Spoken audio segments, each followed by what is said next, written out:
تخيل كده تبقى لوحدك في الدنيا، لا أهل ولا حد يسندك، حياتك كلها بين الزبالة والسرقة عشان تاكل لقمة العيش، وقلبك اللي مكسور ماسك في أي إحساس حب بس عشان تحس إنك بني آدم. وفجأة الدنيا بتتقلب عليك، تلاقي نفسك متهم في جريمة قتل وإنت أصلا ما عملتش حاجة. كل الناس بتبيعك، حتى الشخص اللي كنت فاكر إنه بيحبك أول واحد يشاور عليك ويقول هو ده القاتل، وتترمي في حفرة والمصير إعدام. بس القدر كان شايلك مفاجأة، قصادك طريقين، يا إما تنتقم من كل اللي خانوك، يا إما تبدأ من جديد وتمشي في طريقك بس بدماغك. خد بالك الجحيم لسه ما ابتداش، بتبدأ حلقتنا في حي راقي كده كله شيك. وسط المنظر ده بنشوف أم وبنتها الصغيرة لابسين لبس شكله غالي، والبنت ماسكة في إيديها دمية على شكل كلب، بس للأسف شكلها متقطع ومتبهدل حبتين. البنت تبص لأمها بعينيها الحزينة وتقول لها بصوت واطي ماما لعبتي اتقطعت. الأم ولا كأن في حاجة حصلت ترد عليها ببرود دي كانت لسه جديدة، ازاي اتبهدلت كده؟ حتى لو خيطناها عمرها ما هترجع حلوة زي الأول. من غير ما تحاول تطبطب ولا حتى تهون على بنتها، تقترح بكل بساطة يلا نرميها ونشتري لك واحدة تانية. البنت تسكت لحظة كده تحاول تفكر، وبعدها توافق، ومش بس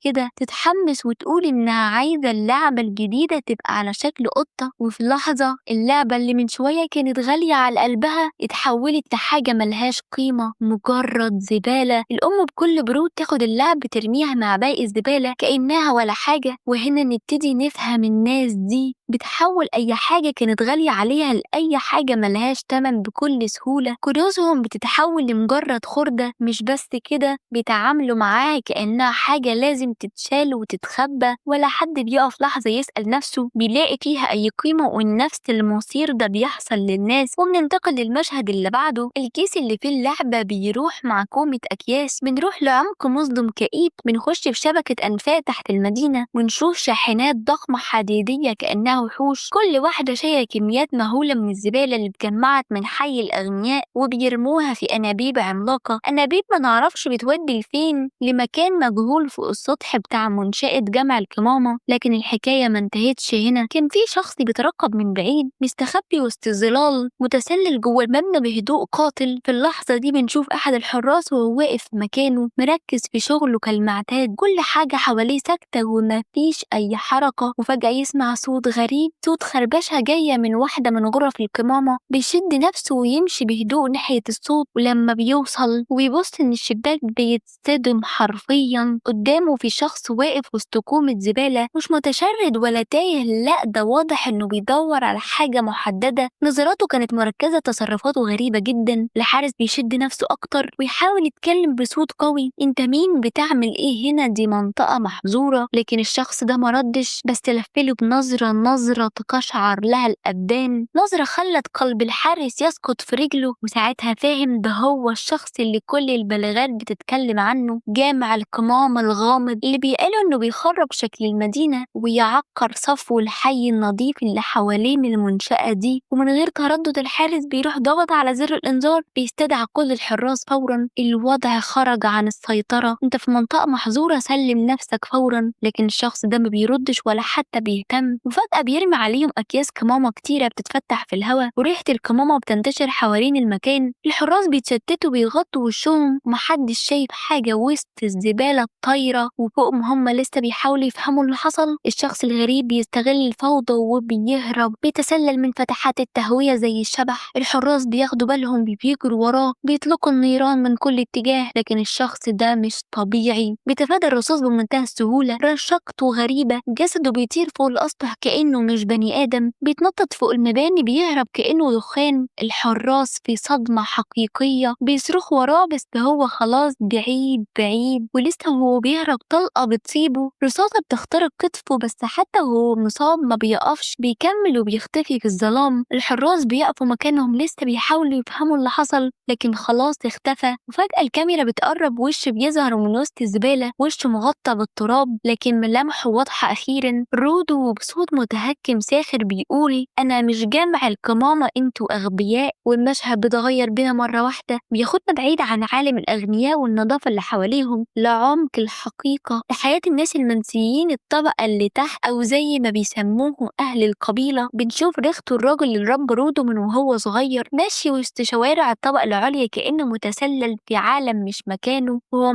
بيعدي جنب 2 ستات من سكان الحي الراقي بيتكلموا بحماس عن رودو جامع القمامة اللي ظهر تاني الليلة اللي فاتت. واحدة بتسأل هو ليه بيعمل كده، يعني ايه اللي هيستفيدوا، والتانية ترد أكيد واحد من الطبقة التحتاني، الناس اللي زي دول ما بيجوش غير من تحت، وساعات عينهم بتيجي على ريخته ويبدأوا يبصوله بنظرات كلها احتقار وكراهية، نظرات باردة عنصرية كأن وجوده لوحده غلط، كأن أنفاسه وسخت الهوا. واحدة فيهم تهمس للتانية قذر باين عليه واحد منهم، ويا ريتهم يفضلوا في مزابلهم المعزولة من النظرات والهمسات دي. احنا كمشاهدين بنفهم قد ايه المجتمع ده مكسور من جوه، في تقسيم عنيف، ناس فوق وناس تحت، ناس ليهم كل الحقوق والناس بالكاد يعتبروا بشر. وبنرجع بكاميرا الحكاية لمنطقة أهل القبيلة، مكان أقرب لعشوائيات البيوت مش بيوت، ده خشب مكسر وصفايح مسدية وحديد خردة، كل حاجة حوالينك بتقولك الناس هنا ما اختارتش تعيش كده، لكن اتفرض عليهم العيشة دي واتحكم عليهم يكونوا دايما في القاع. وعلى قد ما الطبقة التحتانية دي بعيدة عن عالم الأغنياء، لكن الأخبار هناك بتتطاير زي الريح، كل الحي بقى يتكلم عن جامع القمامة اللي طالع يخوف الطبقة العليا، وفي لحظة بيقولوا إن سمعة المدينة نفسها بقت تسوء بسببه. وسط كل الكلام ده بنشوف رودو بطلنا قاعد لوحده صامت ساكت بس ودنه سامعة كل حاجة. وفي كل الجو ده دي بقى الجو بتاعه تشويو، البنت الصغيرة اللي دايما بتتكلم بصراحة قاتلة، بتجري عليه زي الصاروخ بتزعق فيه من غير مقدمات، انت تاني، انت فعلا رحت جماعتك ماما من عند الأغنياء، وبصوتها العالي كانت هتلم الناس حواليهم وهي بتكلم انت فاهم اللي بتعمله ده ممكن يودي الكل في داهية، لو الشرطة مسكتك مش انت بس اللي هتتفشخ، احنا كمان هنتحاسب. رودو بيبصلها وعينه مش بس فيها عصبية، فيها كمان وجع، بيرد عليها انا ما بروحش هناك ألعب، انا بدور على حاجات ليها قيمة، حاجات الأغنياء بيرموها كأنها تراب من غير حتى ما يرمش لهم جفن، واحنا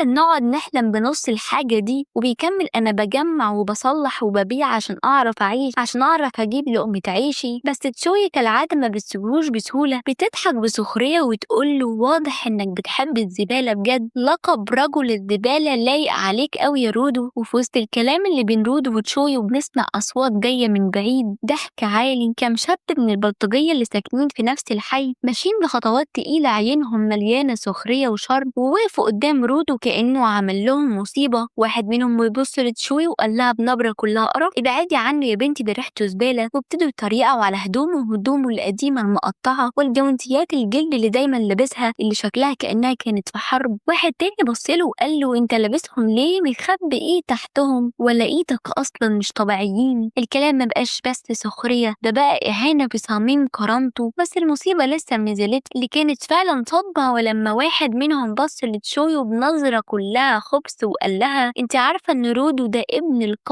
القاتل اللي ما يعرفش رحمة. وتشوي اتجمدت مكانها وعين رودو كانت بتلمع من الغضب ومن الوجع كمان. البني ادم ده ما اكتفاش بكده وكمل وقال الحي ده المكان اللي احنا عايشين فيه ده معمول مخصوص عشان يحتضن بقايا الماضي، عشان الناس اللي اهلهم مجرمين احنا بنحاول نغير سمعتنا ونعيش بشرف وسط الناس، لكن في ناس زيه لسه ما اتعلمتش. بس اللي وجع بزيادة هو ان البلطجي يكمل في كلامه كأن كل اللي قاله ما كانش كفاية، بص الرودو بنظرة كلها قرف وقال له انت بتفكرنا بالماضي اللي كنا بنحاول ننساه، ابوك القاتل اللي كان كل بيخاف منه، شكلك قررت تمشي على خطاه تبقى انت وهو زبالة المجتمع ونسخة مش عايزينها. وبمنتهى الوقاحة رجع يتكلم عن شويو يبصلها كأنها بتعمل جريمة لمجرد انها واقفة جنبه، لو فضلتي معاه الناس هتفتكرك شبهه زيه بالظبط شريرة. من وسط الطينة الوسخة رودو وقتها ما نطقش، بس كان باين ان جواه بركان، ايده بترتعش، نفسه بيتسحب بعافية، وعينه كانت مرعبة فيها لمعة مش طبيعية كأنها نار طالعة من أعماق روحه. البلطجية اتجمدوا مكانهم ما قدروش يتحركوا من نظراته، بس واحد منهم قال لتشوي وهو بيضحك بسخرية دي مش عيون بني آدم، دي عيون قاتل، وانا متأكد انه في يوم من الأيام هيورث دم أبوه وأمه ويبقى سفاح زيهم. لكن اللي حصل بعدها ولا حد كان متوقعه، تشوي والبنت الصغيرة دي حطوا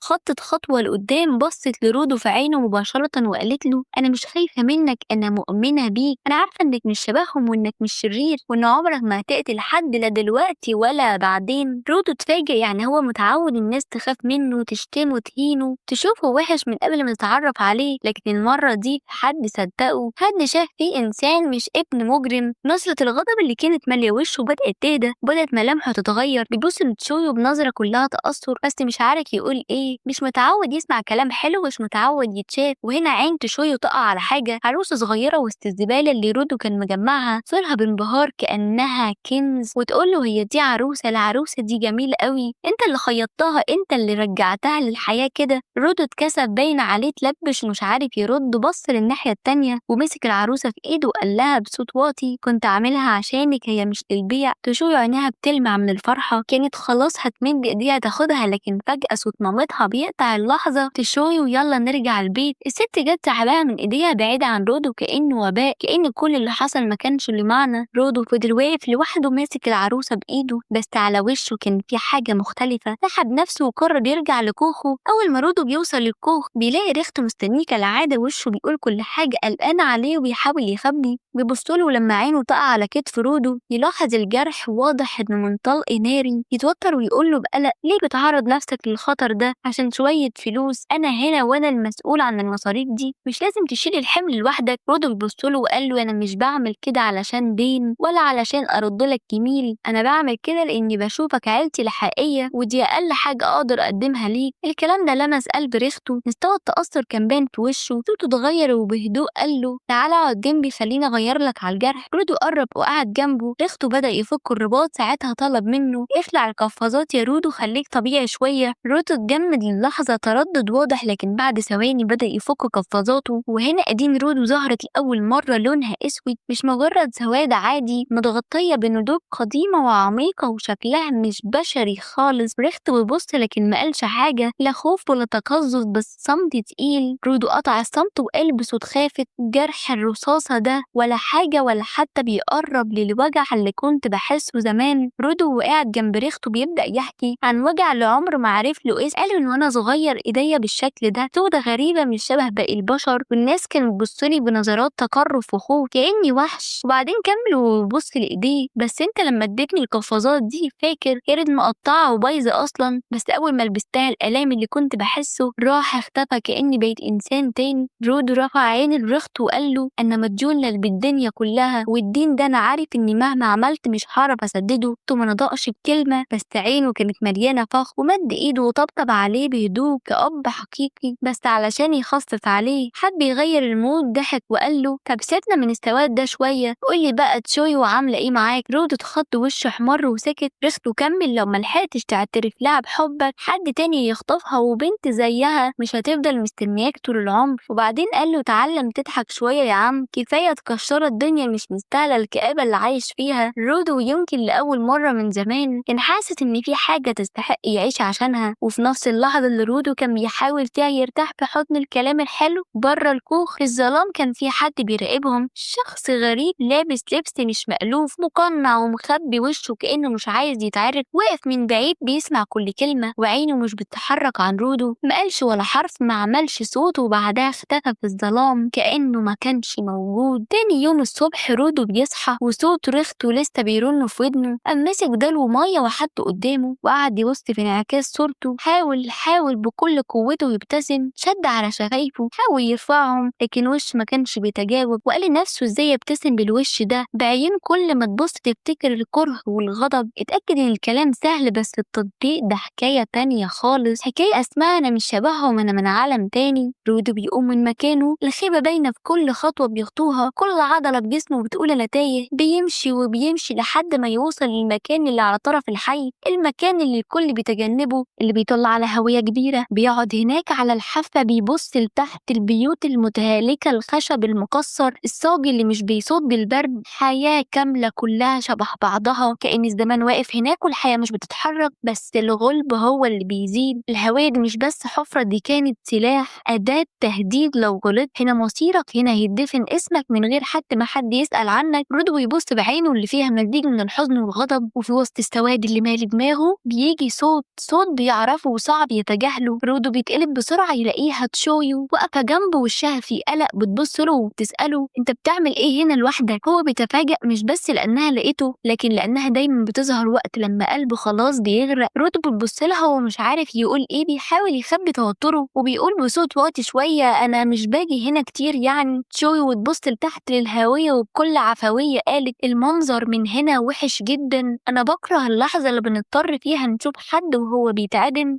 الهوية دي مرعبة يا رودو، وبصيت له أنا مش عايزاك في يوم من الأيام تكون هنا، أنا مش عايزاك تترمي زيهم ويكون مصيرك مثل هؤلاء. بعد لحظة صمت مد إيده للشنطة بتاعته وطلع منها العروسة، نفس العروسة اللي شفناها وتشوي وكانت مبهورة بيها، وبعدين مدها لها وقال لها أنا شفتها وافتكرتك، قلت يمكن تعجبك، عارفة إنها متبهدلة شوية وحاجات زي دي ممكن ما تهمكش، بس حسيت إنها ممكن تكون مبسوطة أكتر وهي معاكي. شوي بصت للعروسة خدتها بسرعة في إيديها وحضنتها كأنها كن وقالت له وهي مبتسمة ابتسامة من القلب أنا حبيتها، دي جميلة أوي يا رودو. رودو إحساس غريب لأول مرة يحس بيه، لكن فجأة بيخبط في رابط الشارع، الاتنين بيقعوا على الأرض، بس رودو مش في دماغه، بيقوم جاري تاني، كل اللي شاغل تفكيره إنه يبشر أخته، يبشره إنه قدر يفرح حد وإنه بدأ يصدق نفسه. بيوصل الكوخ نفسه مقطوع هدومه مطربة، يفتح الباب بابتسامة كبيرة لكن فجأة الابتسامة بتموت. رودو بيتجمد مكانه، نظرته بتتعلق بجسم رفته اللي مرمي على الأرض والدم مغرق الخشب تحته. رودو بيصرخ، بيجري عليه بيحضنه، بيبصله نظرة أخيرة، نظرة الوداع. رفته بصوت متقطع بيقوله اهرب ما تفضلش هنا، انت لازم تغير لعالم الزبالة ده. رودو بيبكي وبيصرخ وبيقوله انه هينقذه، لكن الشرطة خرجت رودو بالسلاسل. هو كان بيصرخ مش أنا، والله ما أنا لقيته كده، محدش صدقه. شويو كانت واقفة وسط الناس، سمعت الخبر صدمت، بدأت تبكي ومش مصدقة. حواليه بيقولوا زي أبوه بالظبط، قتل اللي رباه. شويو وقفت ساكتة، دموعها نزلت ما قالتش ولا كلمة. المشهد في ساحة الإعدام، مكان مفتوح لحافة المدينة، قدامه هاوية ضخمة. رود وقف مربوط بالسلاسل، الناس كلها بتتفرج، الحاكم بيقرأ الحكم بصوت عالي. رودو مجرم سرق وخالف القانون وقتل اللي زيه ما ينفعش يعيش بينا، والقرار الإعدام رميه في الهاوية. رودو ساكت، الناس بتصرخ عليه مفيش رحمة. رودو بيصرخ أنا مظلوم، عينه بتدور وسط الناس تدور على أمل. بيشوفها تشوي واقفة بعيد بتبكي، بينادي عليها تشوي وهي بتبصله نظرة خيبة أمل، نظرة وجع، بتقوله بصوت واطي لكنه بيوصله كنت مؤمنة بيك بس في النهاية طلعت ابن قاتل. بترمي العروس على الأرض، العروسة اللي عملها بإيده بتتكسر، رودو بيتكسر معاها، موت ريحته، خيانة حبيبته. صوت الناس كله مش مصدقه، بيتحول كل شيء جواه الألم ويتحول لغضب. بيرفع راسه وبيبص في وش الناس بعيون مش زي قبل كده، بصوت مليان قهر وكره انتم القذرين، انتم الأغبياء، بصركم شغال بس قلوبكم عميانة، ما بتشوفوش الحقيقة ولا حتى تحاولوا تسمعوني. الناس ساكتة لكن الحكم اتحكم، الحراس بيسحبوه، السلاسل بتجر جسمه، رجليه بتسحب في التراب، يوقفوه على حافة الهاوية، الرياح بتضرب في وشه والظلام تحته بيبلع النور. رودو ويبص لتحت، سواد بلا نهاية، يرفع راسه ويبص على الناس نظرة أخيرة، هبعتكم كلكم للجحيم واحد واحد. الحاكم يومي برأسه، الحراس يسقطونه، رودو بيقع، يسقط ويسقط ويسقط، السلاسل بتلف حواليه، صرخته بتضيع في السواد، كل شيء بيسقط، ضلمة ثم نفس بيتقطع. رودو بيفتح عينه بصعوبة، مرمي على جبل ضخم من الزبالة والخردة، الريحة خانقة والهواء مسموم، وده شخص متعود على الزبالة بس دي مختلفة. بيبص حواليه، جبال من الزبالة بتمتد قد ما عينه تشوف، مكان مهجور واسع وغريب، دي مش بس هاوية، ده العالم اللي تحت العالم. رودو واقف بيتلفت حواليه، نفسه بيضيق والعرق بينزل على جبينه رغم البرد، الأرض بتهتز، الصدى بيوصل من بعيد، صوت خبط حديد في حديد زي زلزال جاي ناحيته. فجأة جبل الزبالة اللي تحتيه بيتحرك كأنه حي، الخردة بتتكور، الحديد بيتنطط، فكين ضخمين بيتكونوا قدامه مصنوعين من سكاكين، أنابيب صدية ومناشير أسنان حادة بتلمع وسط الضلمة. وحش عملاق جسمه زبالة وعينه شرار أحمر. رودو واقف مكانه مش قادر يتحرك، رجله متخشبة متشبشبة قلبه بيخبط بقوة. ده مش مكان كماما، ده فعلا الهاوية. المشهد بيرجع بينا لذكرى قديمة. رودو وهو طفل صغير عيونه شايفة شخص بيموت قدامه. ساعتها سأل نفسه لماذا يرتكبون الجرائم وهم يعلمون إن نهايتهم ستكون هنا؟ هل هم مجرد كائنات قذرة؟ ومن يهتم أصلا بما يحدث لهم في هذا المكان؟ كلامه ما كانش فلسفة، ده كان تمهيد لحقيقته. المشهد بيرجع للحاضر. رودو بيجري بأقصى سرعته، بيهرب من شيء مش طبيعي قدامه. وحوش، لا دي أجسام عملاقة مصنوعة من القمامة، عينهم بتلمع بشرار، أجسامهم كلها متشكلة من خردة ومخلفات، أشكالهم كأنها كوابيس ماشية. رودو بيجري، لسان حاله بيقوله المكان ده مش مقلب نفايات، ده جحيم حي. واحد من الوحوش بيهجم عليه فجأة، لكن بيتفادى الضربة في آخر لحظة. بيقع على الأرض، إيده بتلمس حاجة صلبة، بيبص كومة عظام بشرية، بيتجمد للحظة، نظراته بتتحول لغضب. لو وقعت هنا مصيري هيكون زيهم. بيصرخ ويصرخ عليكم اللعنة كلكم، انتوا اللي صنعتوا المكان ده وانا اللي هنهيه. رودو بيصرخ بأعلى صوته، كيف تجرؤون يا قوم؟ كيف ترموني لهذا الجحيم؟ الجحيم ده مش مجرد نفايات، ده قبر، ده قبر حي، انتوا اللي قتلتوني. الغضب بيسيطر عليه، مش قادر يستوعب اللي بيحصل له. فجأة رجله بتتزحلق وبيقع من فوق جبل نفايات ضخم وبيتحطم على الأرض بكل قوته. بيسكت وكل حاجة حواليه بتسكت. الغريب الوحوش اللي كانت بتطارده اختفت. رودو بيستغرب ايه اللي حصل، حاول يتحرك، بيحس بألم فظيع في جسمه. وقتها بيرجع دم، بيمد ايده بيلاقيها مغطاة بالدم. ساعتها الوحوش بتشم ريحة الدم ويبدأ الكابوس من تاني. بيسمع صوت خطوات تقيل، الأرض بترج من تحت رجليه وهو بيزحف على الأرض بيهمس، أنا عاجز، أنا ضعيف، أنا هموت هنا. لكن في وسط الرعب بيشوف خيال ريخته قدامه، صوت ريخته بيرن في ودانه، لازم تغير العالم ده مهما حصل. رودو بيصرخ، رودو بيصرخ، لا مش هموت هنا، مش دلوقتي، حاجات كتير لازم أعملها، لازم أخد حقي ولازم أدمر العالم الزبالة ده كله. رودو بيقف على رجله وجسمه كله بيترشح دم وتراب، بيصرخ بصوت غاضب، والله لأضربنكم حتى الموت، مش هموت هنا، مش في جحيمكم ده. الوحوش بتقترب، خطواتهم زي زلزال، اللي ناوي يقتلني لازم يموت قبلي. بيبدأ يندفع ناحيتهم بجنون، لكن فجأة انفجار ضخم، دخان وزبالة تتطاير. نشوف شخص غامض واقف وسط النفايات، شكله غريب جدا. رودو بيستغل الفوضى وبيصرخ دلوقتي فرصتي. بيهجم على الوحش الضخم، لكن الوحش يضربه ضربة ساحقة بتطيره في الهواء. رودو بيقع بيتدحرج، بيقول عليا الطلاق لأقتل لكم واحد واحد. يلاقي جنبه قطعة خردة حادة يمسكها بإيده مرتعشة ويصرخ، وبيقفز يضرب الوحش بكل قوته. القطعة الحديدية بتشق جسم الوحش لنصين، الوحش يصرخ، يتفكك وينفجر. رودو بيترمي على الأرض جنب الحيطان، بيدوخ وبيقول وهو بينهج، أنا مش قادر، القطعة دي مش عادية. بيحاول يقوم بس بيقع، عينه بتلمع وبيقول يمكن تكون إنها النهاية. رودو بيقع على الأرض، الانفجار حصل، التراب والدخان مالي المكان. وفجأة حد بينط من فوق بجنون ماسك مظلة قديمة. البطل الغريب بيهبط وسط النفايات، يسحب رودو قبل ما ينفجر الحطام تحتيه. رودو بيقول ايه اللي بيحصل، مين ده؟ الشخص الغامض بيقرب يمد ايده وفجأة يمسك رودو من هدومه يخنقه. رودو بيقول له بتعمل ايه يا مجنون؟ الشخص الغامض بيركب له قناع تنفس بسرعة. الراجل الغريب بيقول لو ما لبستش ده كنت مت من السموم، اهدى. رودو بيكح ويتنفس بصعوبة، بيقول له انت بشري؟ الراجل الغريب بابتسامة ساخرة، شايفني حشرة يعني اكيد بشري. رودو منهار ومتوجع، فين احنا؟ ايه الوحوش دي؟ ايه اللي بيحصل؟ انت مين اصلا؟ الراجل الغريب صبره بينفد، بيقول له اخرس يلا. رودو بينفجر، انا اتخونت، اتهموني في جريمة قتل، اللي رباني مات بين ايدي واترميت في الجحيم ده، انا عايز افهم بقى. الراجل الغريب بيقول له احنا في بطن الارض واللي حواليك مش بشر، ووطي صوتك شوية في المكان ده. رودو بيصرخ وهو بيهتز من الغضب، يا عم انت سامعني؟ علي صوتك، راسي هتنفجر، هو في ايه؟ الراجل الغريب بيقرب منه، بيقول له انت وقعت بس لسه ما شفتش القاع يا حبيبي، ولسه ما قابلتش الحقيقة. رودو بيصرخ وهو بيشد الراجل الغريب من هدومه، يعني ايه بطن الارض؟ انت بتستهبل، دي اقوام نفايات، ده الجحيم. فالراجل بيمسكه من رقبته وبيخنقه ويزعق له بعصبية، زي ما قلت لك يا حيوان، احنا مش في بطن الارض، ده السطح. رودو مصدوم، السطح؟ انت بتقول ايه؟ انت ازاي؟ الراجل بيشوح بايديه حوالين الزبالة والخراب، شايف ده؟ اقوام الزبالة دي انتوا السبب فيها يا حوسلة المجتمع. رودو مش قادر يستوعب، سماء ايه وسطح ايه؟ انت بتخرب. الراجل بيقرب منه، قال له قلتلك اسكت. رودو بيتحداه ليه يعني هتخرسني بالعافية؟ الراجل بيقوله بص يا قلبي وراك.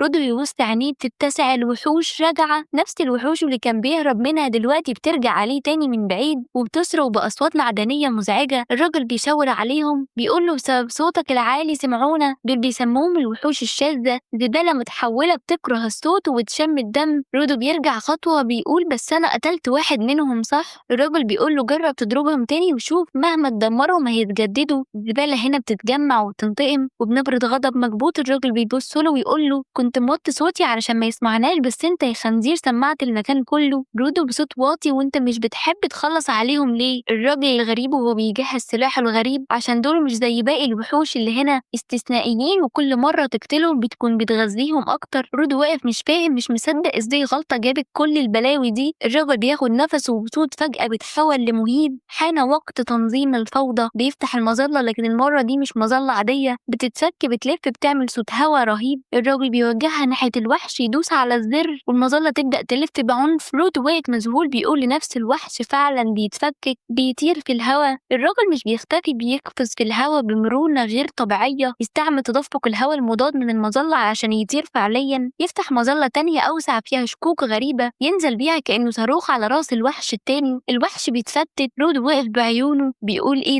ده مش مظلة، ده سلاح أسطوري مش زي الخردة اللي كنت ماسكها. رودو واقف تحت تأثير الصدمة بيبص حواليه ومبهور، تخلص عليهم كلهم. بس في دماغه سؤال، هو الشخص ده مميز ولا كل الناس عندهم التكنولوجيا دي؟ لكن وسط الذهول ده فكرة واحدة بتسيطر عليه، لو حصلت على القوة دي أقدر أنتقم منهم كلهم. الراجل بيقرب منه ماسك المظلة وبنظرة استحقار انت يا زبالة لسه عايش؟ رودو بيرد وهو متلخبط انت مين يا عم وايه القوة المرعبة اللي عندك دي كلها؟ الراجل بيرفع ايده ويخلع القناع ويقول انا انجن، الاقوى والاروع، الممتع الاخير في هذا الزمان، عامل بسيط للنظافة. بيسكت لحظة يشم الهوا، بيغمض عينه وبيعبي ريحة الزبالة وبيقول نسيت اني خلعت القناع من غير ما احس بنفسي. بيرجع يلبس القناع بسرعة. رودو واقف باصص له مش قادر يفرق بين الرعب والانبهار. بنرجع للماضي. رودو بيرجع للكوخ متصاب ومخضوض. راجل عجوز بيبصله باستغراب مالك يا ابني شكلك مضروب؟ رودو بنبرة مهزوزة وقعت. الراجل بيضحك بسخرية وقعت يعني العيال مسكوك وعلموك الأدب مش كده؟ رودو بنبرة غضب قلت لهم الحاجات عايشة بس اتريقوا عليا. الراجل يسأله بهدوء طب ضربتهم؟ رودو بيهز راسه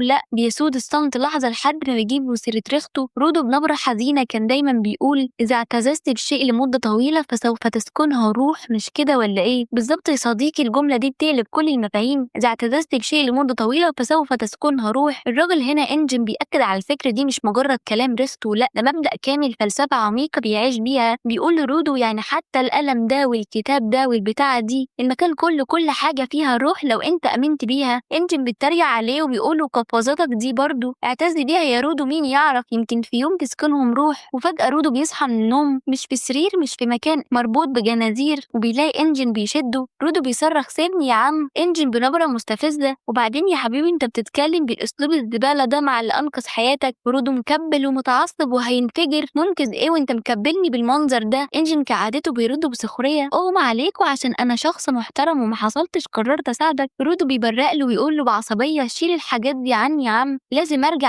عشان انتقم. لكن انجن بيرد عليه مستحيل، المكان اللي في الاعلى بندعوه السماء، كيف ستبلغ السماء يا هذا؟ وبيكمل السماء لا تبقى مكانها، تتحرك على طول ومش مشكلة حاليا بس عليك مستحيل. رودو بيبطل يسمعه، بيغوص في دماغه وفي وجع قلبه. ريخته اللي مات على ايده، حبيبته اللي خانته، الحي اللي شافوه قاتل، الشرطة اللي ظلمته، الناس اللي بصوا له على انه ابن قاتل مش انسان. وهو في حالته بنسمعه يقول لا تعبس معي لا تعبس معي سأعود لأقترس لما تقول. رودو بيصرخ متلخبط متوتر وكل اللي بيحصل حواليه مش بيديله فرصة يلتقط أنفاسه. وبعدين يا راجل يا خنزير انت قلت مستحيل في الوقت الراهن، يعني في وقت نقدر نرجع فيه صح؟ انت عارف كويس ازاي نرجع للسما. وبيفجر غضبه هذا العالم أولئك الوحوش تلك القوة، أنا عايز أعرف كل حاجة، سأخذهم جميعا وسأستعملهم لسحق أولئك الأشرار. ويصرخ وهو مربوط وإنجن بكل بساطة يسحبه زي الكلب وبدون أي رحمة، وبوم بيحدفه على الأرض وسط زقاق متسخ وشبه مهجور وبين البيوت اللي باين إنها مأهولة ببشر. بيقول له تعلم أنت بقى. رودو بيصرخ استنى، مش هتقولي إيه اللي بيحصل؟ أنا مش فاهم أي حاجة، استنى. رودو واقف مش فاهم، بيبص حواليه بيلاقي بشر كتير كلهم شكلهم متبهدلين، هدومهم ممزقة ووجوههم مشبعة بالخوف والتعب، لكن اللي مصدوم فيهم مش رودو، هما كمان ناس بتهمس الواد ده جه منين؟ هل وصل لوحده؟ مستحيل، دي هدوم قاطين السماء، هل ده ممكن؟ هل هو أحدهم؟ والنقطة اللي بتفجر المفاجأة، الواد ده من السما فعلا، كلهم بيتجمعوا حواليه عاملين زي ناس شافت كائن فضائي لأول مرة. رودو مذهول، انتوا مين يا جدعان؟ ايه اللي بيحصل هنا؟ ناس بتهمس لبعض، هو بيتكلم زينا؟ مش بيتهيألي، شكله بيستعبط. لا لا لا، مش بيكذب، الواد حي فعلا. وبيجي واحد من الكبار بنظرة كلها رهب وخوف، اللي شفناهم كانوا دايما موتى، لكن انت وصلت حي. الحقيقة الصادمة، رودو في مكان الناس اللي تحته، مكان الناس اللي اترمت، اللي اتهجروا، اللي فقدوا كل شيء. لكن المفاجأة، الناس دي فاكران هو جاي من السما، والمصيبة الأكبر، السما اللي في نظرهم بتساوي مكب نفايات عملاق. رودو واقف مكبل بالسلاسل، الناس حواليه شكلهم عاديين، يمكن حتى طيبين. واحد منهم بيقول له بلطافة غريبة، انت تقيد بهذا الشكل، دعني أزيل عنك قيودك. رودو في باله يمكن لسه في بشر كويسين، يمكن ده مش الجحيم بالكامل.